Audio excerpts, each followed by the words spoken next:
Assalamualaikum warahmatullahi wabarakatuh. Selamat pagi, siang, dan malam. Kami dari kelompok satu ingin mempresentasikan hasil analisis kami, tugas kami yaitu terkait International Marketing Plan yang kami beri judul Strategi Pasar Internasional Ekspansi ke Eropa untuk PT Calabi Group Indonesia, yang mana fokus dari objek marketing plan kami adalah briket. Boleh di next?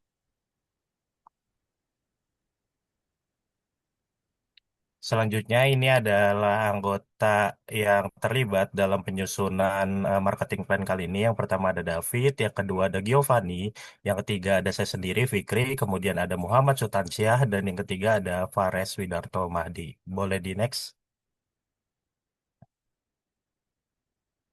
Oke, yang pertama izin menjelaskan secara singkat introduction atau latar belakang kenapa kami memilih briket. Ya, semua itu dimulai dari definisi kalau biomasa merupakan salah satu sumber energi terbarukan berbahan dasar organik yang umumnya berasal dari tumbuhan maupun hewan. Terdapat berbagai metode atau proses yang dilakukan untuk mengubah biomasa menjadi sebuah energi. Salah satu cara yang paling umum digunakan adalah melalui proses pembakaran secara langsung yang contoh dari hasil tersebut adalah briket arang. GMR atau Global Market Research menunjukkan bahwa pada tahun 2024, market value briket arang secara global adalah 3,4 miliar dolar dengan potensi pertumbuhan market setiap tahunnya sebesar 4,7%. Ini menjadi suatu hal yang penting mengingat saat ini terjadi pergeseran paradigma kalau masyarakat sudah mulai berganti gitu menggunakan energinya yang sebelumnya menggunakan energi konvensional seperti batu bara kini menjadi energi terbarukan. Boleh di next. Nah, ini brand dan produk profile atau dengan kata lain objek yang jadi marketing plan kami yakni PT Calabi Group Indonesia. Nah, jadi pada proyek ini fokus dari penelitian atau studi kami adalah produk briket arang yang dibuat dari 100% batok kelapa yang secara spesifik diproduksi oleh PT Calabi Group Indonesia. PT Calabi Group Indonesia merupakan perusahaan yang memproduksi briket arang yang berasal dari Yogyakarta, Indonesia. Bahan baku yang mereka gunakan dalam proses produksi briket arang ini menurut penjelasan website mereka itu menggunakan murni 100% batok kelapa. Berikut ini ada beberapa contoh hasil produksi briket arang PT Calabi Group Indonesia. Di antaranya adalah hardwood charcoal, hexagonal charcoal, cube charcoal, dan terakhir adalah barbecue charcoal yang umumnya digunakan sebagai barbecue atau panggang daging ya mungkin. Boleh di next. Oke, untuk marketing analisis selanjutnya dijelaskan oleh rekan saya. Baik, di sini kami membahas target konsumen dan pemilihan negara tujuan. Pada proyek kali ini kami menentukan target konsumen yaitu pihak-pihak yang berinvestasi logika. Sebelumnya ini target konsumennya kami bagi menjadi dua ya, yaitu B2B dan B2C. Jadi untuk B2B ini kami menggunakan horeca atau hotel, restoran, dan catering. Dan rumah tangga yang umumnya menggunakan arang briket sebagai bahan bakar untuk memasak seperti grill atau barbecue. Kemudian untuk pemilihan negara tujuan, kami mempertimbangkan beberapa negara, khususnya negara di Eropa, seperti Hungaria dengan makanan tradisionalnya yaitu pataneros, kovals, dan kurtoskalas atau kue serba asap. Kemudian yang kedua itu kami juga mempertimbangkan Jerman dengan makanan bratwurst, sandwich stick, dan grillwaffen. Dan Itali terakhir itu pizza dan focaccia. Negara-negara ini tentunya menggunakan atau memiliki tradisi untuk membakar grill atau barbecue seperti itu. Makanya kami memilih negara-negara tersebut. Pemilihan negara ini sebagai tujuan ekspor briket berdasarkan pada karakteristik permintaan pasar yang stabil, terukur, serta budayanya tadi ya, budaya kulinernya. Banyak negara di Eropa ini memiliki tradisi memasak dengan metode grill, smoke, atau barbecue. Kebijakan ini didukung oleh tingginya kesadaran konsumen Eropa terhadap kualitas lingkungan dan keberlanjutan. Kemudian dan produk dan profil. Pada proyek ini, fokus dari kami itu produk briket arang tadi yang dibuat oleh PT Calabi Group Indonesia. Secara Calabi Group ini memiliki pabrik di DIY atau Yogyakarta, Indonesia. Bahan baku yang mereka gunakan dalam proses briket arang ini menggunakan 100% batok kelapa. Oh maaf, ini malah spesifik. Oke, next, segmentasi konsumen. Segmentasi konsumen untuk ekspor briket arang dari tempurung kelapa ke pasar Eropa dapat dilihat dari dua pendekatan seperti yang dijelaskan sebelumnya. Yang pertama ada B2B dan B2C. Pada segmen B2B tadi sudah dijelaskan, tujuannya itu untuk Horeca, distributor perlengkapan, serta jaringan retail-retail yang besar. Kemudian di sisi lain, segmen B2C itu mencakup konsumen rumah tangga, komunitas pecinta barbecue atau grill, hingga pengguna yang peduli pada produk ramah lingkungan. Nah, berdasarkan kebutuhan dan karakteristik pasar ini, proyek ini memilih untuk fokus pada segmen B2C sebagai target utama karena dinilai lebih potensial dalam memberikan margin yang tinggi, memperkuat nama brand, dan memenuhi preferensi konsumen Eropa yang semakin mengarah pada produk berkelanjutan.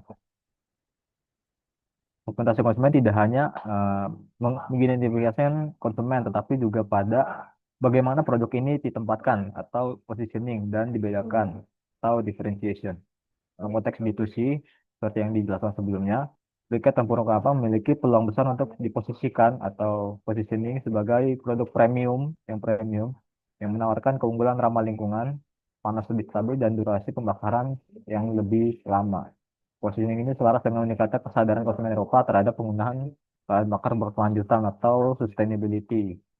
Berdasarkan laporan dari Sawal, Eropa menyumbang sekitar 28,5% dari pasar global briket arang. Dan ada pertumbuhan permintaan untuk charcoal briquette yang eco-friendly dan sustainable.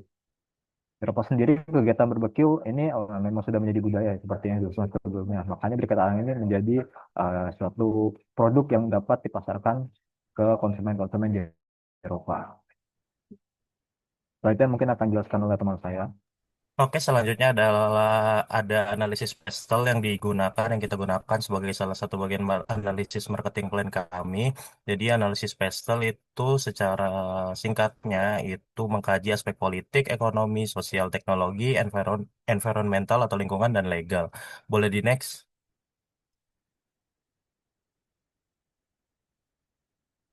Oke, yang pertama aspek politikal. Jadi negara-negara di Eropa memiliki arah politik yang kuat dalam mempercepat transisi energi terbarukan melalui European Green Deal, yaitu kesepakatan strategis tingkat Uni Eropa atau negara-negara di Eropa untuk mencapai target netral karbon pada tahun 2050. Oleh karena itu, dalam upayanya menyediakan energi terbarukan, khususnya biomasa yang sesuai dengan standar, UM memberlakukan kebijakan-kebijakan yang dapat mendukung tujuannya tersebut. Salah satu kebijakannya ada EUDR atau European Union Regulation on Deforestation Free Products yang secara fungsi sebagai pengendali rantai pasok global komoditas berbasis biomasa. Jadi regulasi ini berperan sebagai aturan hukum yang harus dipatuhi, namun juga selain itu ya, namun juga sebagai tekanan politik terhadap negara-negara eksportir agar mematuhi standar keberlanjutan yang telah dirumuskan oleh kebijakan ini.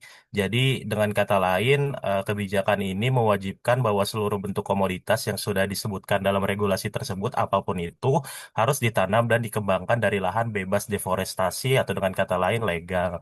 Selanjutnya ada di aspek ekonomiks, jadi tingkat pasokan gas alam yang sebelumnya mencapai 140 BCM turun menjadi sekitar 60 BCM pada tahun 2022 dampak dari perang yang berkepanjangan. Pengaruh perang tersebut di sisi lain juga mengakibatkan harga gas alam yang meningkat tajam. Situasi tersebut menimbulkan ketidakstabilan ekonomi dan energi sehingga mendorong negara-negara di Eropa untuk mempercepat diversifikasi sumber energi. Nah, salah satu strategi yang bisa dilakukan adalah dengan menggunakan energi terbarukan.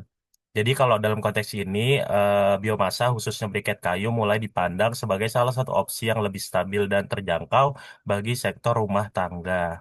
eh, Data dari Verified Market Report juga menjelaskan kalau Eropa itu sebagai salah satu pasar ya yang memegang produksi, sorry, yang memegang konsumen briket terbesar di dunia itu sekitar 30%. Boleh di next? Selanjutnya ada aspek sosial. Jadi Eropa merupakan salah satu wilayah dengan pasar briket arang kelapa terbesar karena preferensi mereka terhadap keberlanjutan lingkungan yang begitu tinggi. Berdasarkan survei yang dilakukan oleh Procterton pada tahun 2024, 70% masyarakat Eropa yang mengikuti survei mengatakan pemanasan global menjadi perhatian dan alasan utama mereka untuk peduli dengan lingkungan. Yang 60% diantaranya berpendapat cara untuk mengatasi permasalahan tersebut adalah dengan menggunakan barang-barang organik ramah lingkungan yang dalam hal ini hasil analisis kami nyimpulin kalau emang masyarakat Eropa tuh sangat terbuka dengan energi terbarukan. Oleh karena itu kami merasa ekspor briket menjadi salah satu solusi yang tepat. Selanjutnya adalah teknologi. Jadi kalau spesifik ke produsennya, jadi produk arang PT Calabi melibatkan sejumlah aktivitas produksi kompleks demi menciptakan arang yang berasal dari sumber yang berkualitas dan sesuai dengan standar. Tak hanya itu, PD Calabi menjalankan prosedur yang begitu ketat dan detail sehingga produk yang dihasilkan dapat berkualitas tinggi dan kompetitif. Jadi prosedur yang dijalankan oleh PT Calabi itu ada empat ya secara umum. Yang pertama milling, yaitu proses di mana produsen memecah bahan baku menjadi material siap produksi. Selanjutnya blending. Jadi pada fase ini material yang barusan dipecah itu sesuai dengan ukuran yang dibutuhkan akan dicampur dengan pati dan air yang pasti bukan bahan kimia menggunakan mixer. Jadi hasil pencampuran tersebut kemudian didiamkan selama beberapa hari sebelum pada akhirnya dicetak. Nah, ini masuk ke dalam fase oven dan cooling. Jadi pada fase ini briket yang sudah siap cetak akan dipanaskan di dalam oven dengan standar suhu yang sudah ditetapkan sebelumnya.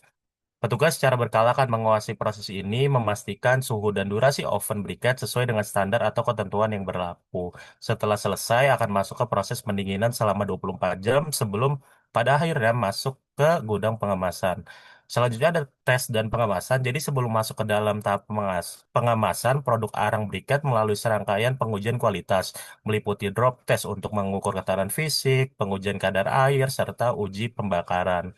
Pengujian ini memastikan briket nggak menghasilkan asap dan bau yang menyengat dan durasi pembakaran yang sesuai dengan standar. Penerapan teknologi ini, pengendalian mutu ini menunjukkan bahwa kualitas arang briket PT Calabi melalui proses yang terstandarisasi sehingga mendukung pemenuhan ekspektasi pasar khususnya pasar Eropa. Boleh di next. Selanjutnya ada environmental atau lingkungan. Jadi arang briket PT Calabi diproduksi menggunakan bahan baku yang tidak berpotensi mencemari area sekitar. Hal tersebut juga didukung oleh proses produksi arang briket yang tidak menambahkan komponen kimiawi atau bahan berbahaya apapun yang dapat mencemari lingkungan. Yang barusan dijelasin kalau PT Calabi menggunakan pati dan air yang mana itu bahan alami. Studi yang dilakukan oleh Putri menjelaskan arang briket yang berbahan dasar tempurung kelapa memiliki berbagai keunggulan di antara seperti kadar asap yang rendah, mampu menghasilkan panas yang lebih tinggi, dan proses pembakaran yang lebih lama. Tak hanya itu, pada studi yang sama juga menjelaskan jika arang briket kelapa bersifat ramah lingkungan. Dan terakhir, pada aspek legal, jadi proses ekspor arang briket ke Eropa harus mematuhi berbagai ketentuan hukum yang berkaitan erat dengan keamanan produk, konsumen, dan standar mutu. Mungkin contoh seperti kebijakan EUDR tadi yang mewajibkan setiap produsen yang ingin mengekspor ke Eropa bahan bakunya itu bukan berasal dari hutan deforestisasi. Jadi produk arang briket cenderung digunakan secara langsung di dalam sektor rumah tangga wajib untuk memenuhi prinsip keamanan produk. Boleh di next. Selanjutnya akan dijelaskan oleh rekan saya. Oke, selanjutnya strategi masuk pasar. Boleh di next. Boleh di next. Oke, jadi strategi masuk pasar internasional merupakan sebuah keputusan institusional yang mencakup pemilihan pasar sasaran, mode masuk, rencana pemasaran, serta sistem pengendalian.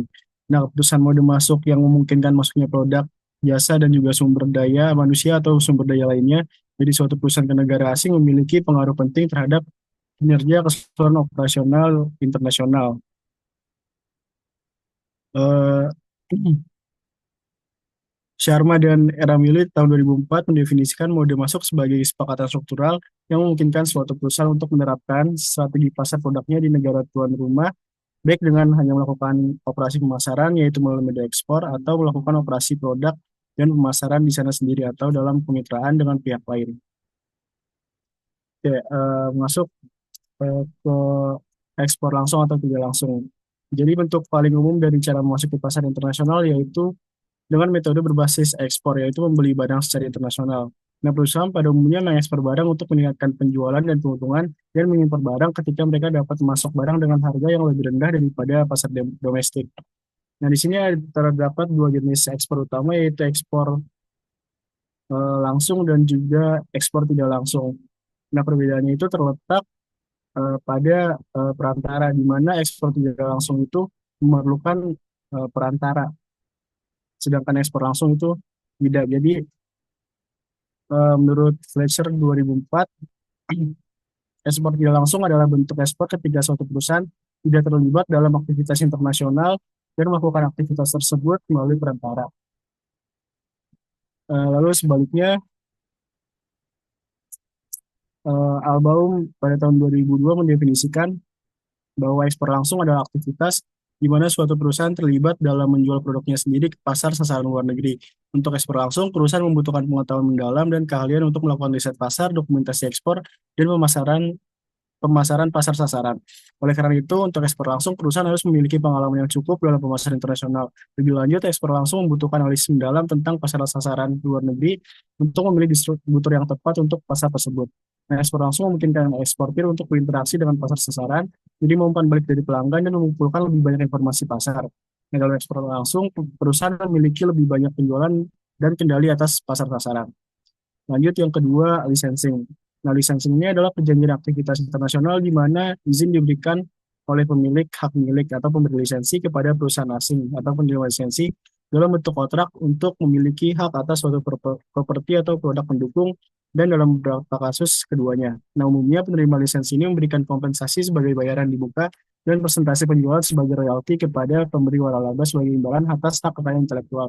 Namun kompensasi juga dapat berupa produk, pengetahuan teknis, atau pembayaran satu kali. Yang ketiga, franchising.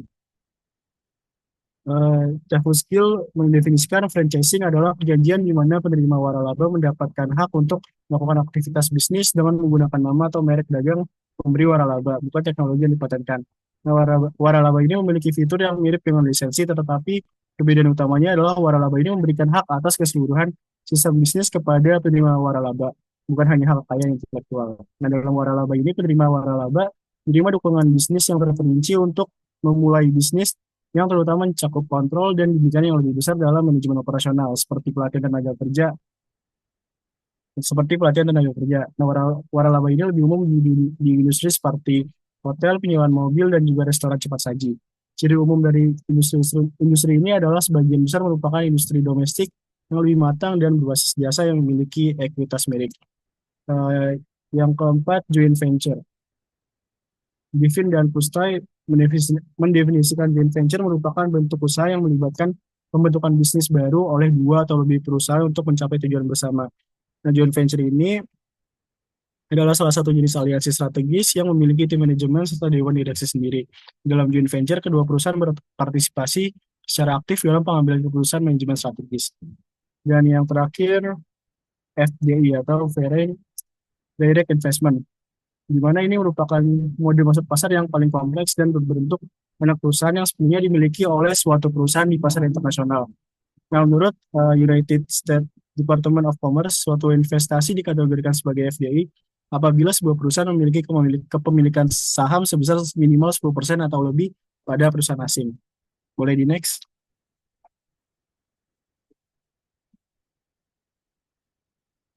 Boleh di next?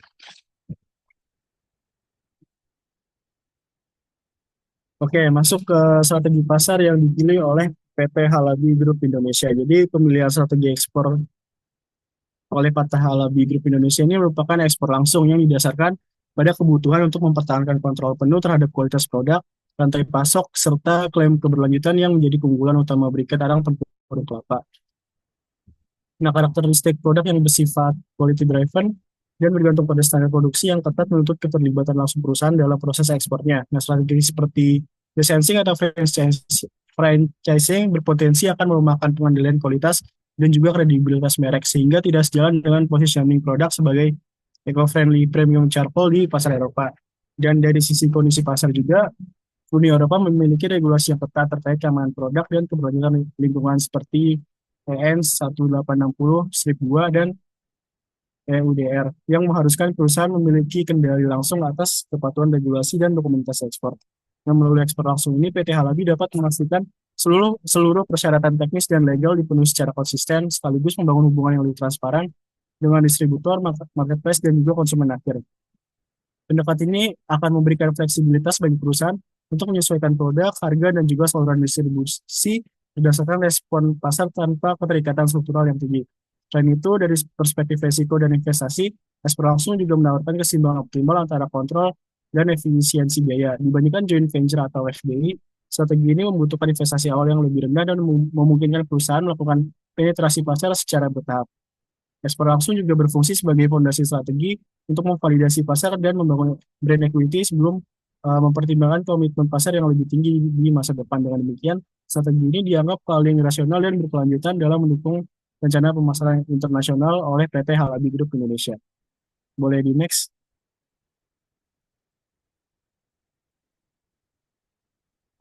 Baik, berikutnya adalah marketing 4P, marketing mix. Pada aspek produk, PT Calabi Grup Indonesia menerapkan strategi selective adoption, artinya produk briket arang tempurung kelapa disesuaikan dengan preferensi konsumen Eropa tanpa menghilangkan keunggulan inti produk. Briket ini diposisikan sebagai eco-friendly premium charcoal dengan karakteristik pembakaran yang stabil, panas yang tahan lama, serta emisi asap yang rendah. Boleh di next. Di produk adaptation, dari sisi bentuk dan ukuran, perusahaan menyediakan varian cube dan hexagonal charcoal yang umum digunakan untuk barbecue, grill, dan oven berbahan bakar arang di Eropa. Dari sisi keamanan, digunakan bahan ramah lingkungan dengan desain minimalis serta informasi produk dalam bahasa Inggris dan bahasa lokal. Selain itu, produk juga dilengkapi dengan label dan sertifikasi seperti klaim 100% coconut shell, low smoke, dan long burning time, serta kepatuhan terhadap standar keberlanjutan. Boleh di next?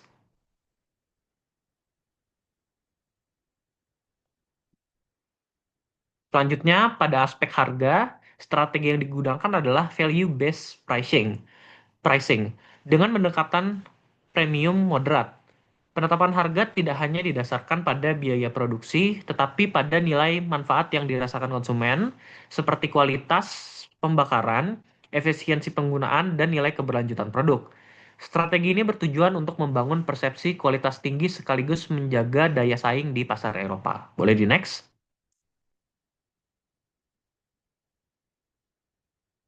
Untuk price strategi detail, beberapa pertimbangan utama dalam penetapan harga antara lain adalah posisi produk sebagai alternatif premium dibandingkan arang konvensional, namun tetap kompetitif dengan produk charcoal premium di Eropa. Pada tahap awal masuk pasar, diterapkan introduksi pricing untuk menarik konsumen-konsumen baru. Selain itu, dilakukan diferensiasi harga antara segmen B2C yang berfokus pada margin yang lebih tinggi dan B2B yang menekankan volume penjualan serta kontrak jangka menengah. Boleh di next? Untuk place distribusi, pada aspek place, perusahaan menerapkan strategi multi-channel distribution. Strategi ini bertujuan untuk memastikan ketersediaan produk secara luas, menjaga efisiensi logistik, serta mempercepat penetrasi pasar Eropa. Boleh di next? Untuk distribution channel, saluran distribusi yang direncanakan meliputi online marketplace internasional seperti Amazon Europe dan eBay untuk menjangkau konsumen B2C. Selain itu, perusahaan bekerja sama dengan distributor lokal di Jerman, Italia, dan Hungaria untuk mengurangi hambatan logistik. Produk juga dipasarkan melalui retail chain dan specialty store yang menyasar konsumen menengah ke atas. Dalam jangka menengah, penggunaan gudang regional di Eropa dipertimbangkan untuk meningkatkan efisiensi pengiriman. Boleh di next? Pada aspek promosi, strategi difokuskan pada komunikasi lintas budaya dengan menekankan nilai keberlanjutan, kualitas produk, dan pengalaman memasak. Promosi dirancang untuk membangun brand awareness dan brand trust, sekaligus menyesuaikan pesan dengan gaya hidup barbecue yang populer di Eropa. Boleh di next? Untuk promotion strategi, bentuk promosi yang digunakan itu mencakup iklan digital melalui media sosial, kolaborasi dengan influencer dan key opinion leader lokal atau KOL, serta partisipasi dalam event dan pameran internasional. Selain itu, perusahaan mengangkat storytelling tentang keberlanjutan atau sustainability mengenai asal-usul produk dari Indonesia dan pemanfaatan limbah tempurung kelapa. Promosi juga dioptimalkan secara musiman, terutama pada periode musim panas dan akhir pekan barbecue. Boleh next. Selanjutnya akan dilanjutkan oleh rekan saya. Baik, sekarang kita masuk ke rencana implementasi. Di sini untuk tahun pertama, kami akan berfokus pada validasi kualitas produk, pengujian penerimaan pasar, dan pembentukan kepercayaan dengan pembeli. Kemudian untuk jalur B2C kami menggunakan distribusi yang digunakan itu dengan sistem fulfilled by marketplace, misalnya FBA atau melalui gudang mitra lokal. Itu gudang mitra marketplace itu. Jadi untuk pengiriman produknya juga dilakukan masih dalam skala kecil, itu menggunakan LCL atau Less dan Control Load.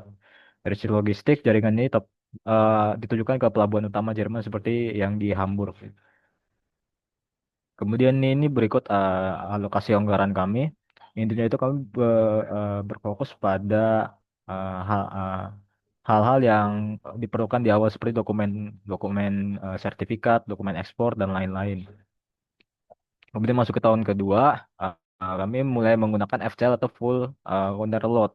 Itu yang tadi kan LCL less container load, yang sekarang ini full.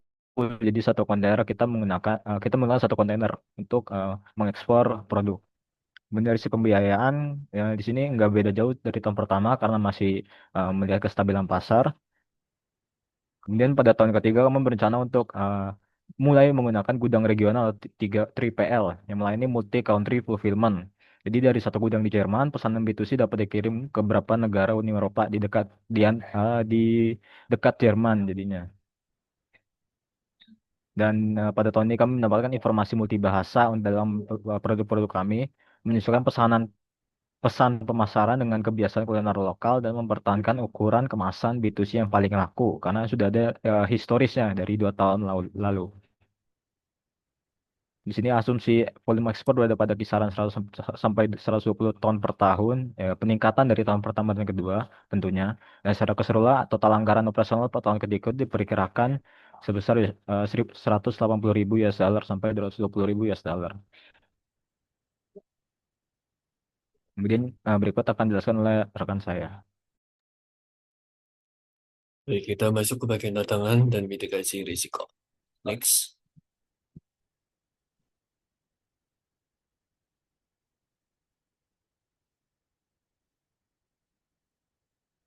Oke, di tantangan risiko ini dalam masuki pasar Eropa, yaitu PT Calabi Group Indonesia, itu menghadapi berbagai tantangan yang cukup kompleks dan juga memerlukan sebuah strategi mitigasi yang matang.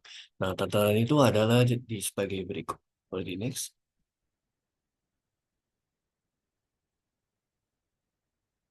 Oke, yang pertama itu tantangan regulasi dan kepatuhan internasional. Nah, salah satu hambatan yang terbesar yang kita rasakan adalah ketatnya regulasi di Uni Eropa, terutama yang berkaitan dengan European Union Regulation on Diversion Free atau bisa dibilang EUDR.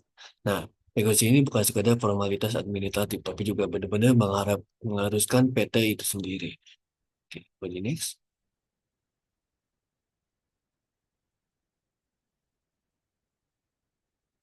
Oke, selanjutnya tantangan logistik dan juga biaya operasional. Nah, mengekspor produk dari Indonesia ke Eropa itu bukanlah perkara yang mudah dari sisi logistik. Nah, jarak yang jauh dan biaya pengiriman yang tinggi itu udah waktu yang tempuh yang lama menjadi tantangan yang nyata. Di tahun pertama ketika itu masih menggunakan sebuah sistem less than container atau bisa dibilang LCL. Biaya per kilo per ikatnya juga akan jauh lebih mahal dibandingkan kalau sudah bisa kirim full container atau bisa dibilang FCL. Jadi next.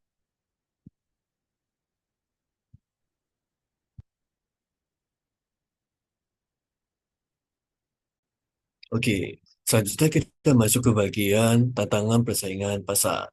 Nah, di dalam bagian tantangan persaingan ini, itu pasar briket di Eropa sudah cukup matang dan juga kompetitif. Ada banyak pemain lokal dari Polandia, Jerman, dan juga negara Eropa Timur lainnya yang sudah punya brand recognition kuat. Belum lagi kompetitor dari negara Asia lain seperti Vietnam dan juga Thailand yang juga gencar mengekspor briket tempurung kelapa dengan harga yang sangat kompetitif. Nah, mitigasinya juga yang paling efektif adalah dengan membangun sebuah positioning yang kuat sebagai produk premium dan juga sustainable. Nah, berita tempurung kelapa dari PT Calabi itu harus dikomunikasikan bukan sekedar sebagai bahan bakar murah, tapi juga sebagai pilihan yang ramah lingkungan, menghasilkan sebuah panas yang stabil dan juga durasi bakar yang lama, dan juga minim dari asap. Investasi yang akan dikemukakan juga dalam branding dan packing itu yang menarik sebuah pasar dalam B2C yang sangat penting. Next. Selanjutnya masuk ke bagian keempat ya, ada tantangan keuangan dan juga cash flow.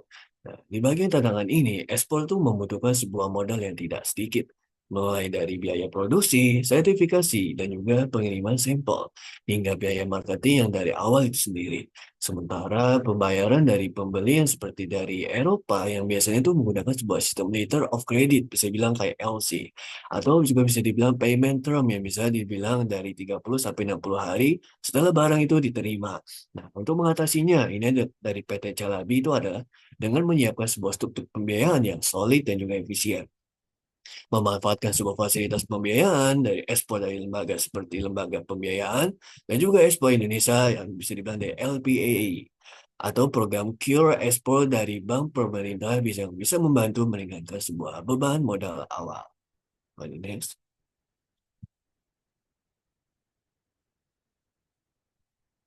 Oke, selanjutnya masuk ke bagian tantangan adaptasi produk and preferensi konsumen. Meskipun nih, berikat tempurung itu kelapanya punya keunggulan teknis yang jelas, tetapi ada risikonya juga bahwa konsumen Eropa itu belum familiar atau bahkan skeptis dengan produk dari Indonesia itu sendiri. Nah, untuk itu kami itu kayak membuat sebuah riset pasar yang mendalam sangat diperlukan sebelum adanya full launch itu sendiri. Dengan mengirimkan sebuah sampel ke potensial customer, dan juga melakukan sebuah fokus group discussion dengan komunitas barbecue enthusiast di Jerman dan juga menganalisis sebuah review produk kompetitor di marketplace itu sendiri. Bagi next.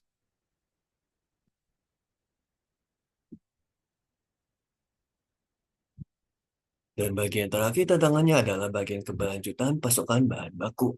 Nah, Embasi ke pasar internasional itu berarti dari PT Calabi itu sendiri itu harus siap dengan volume produksi yang jauh lebih besar dan juga konsisten. Tantangannya juga adalah dengan memastikan pasokan yang tempurung kelapa tetap stabil sepanjang tahun dan juga Indonesia perlu adanya sebuah negara penghasil kelapa terbesar. Tetapi sebuah ketersediaan tempurung itu bisa jadi fluktuatif tergantung dari musim panen dan juga kompetisi dengan industri lain yang juga butuh sebuah tempurung kelapa itu sendiri. Nah, dari mitigasinya adalah sebuah dengan membangun kemitraan jangka panjang dengan supplier bahan baku. Bahkan kalau misal perlu membuat kontrak eksklusif dengan beberapa kebun kelapa atau koperasi petani itu sendiri, itu bisa dibilang masuk ke bagian diversifikasi sumber pasokan dari beberapa daerah di Indonesia itu sendiri. Yang penting juga untuk memenuhi sebuah risiko gangguan pasokan akibat bencana alam dan juga masalah lokal lainnya di suatu wilayah PT itu sendiri. Next.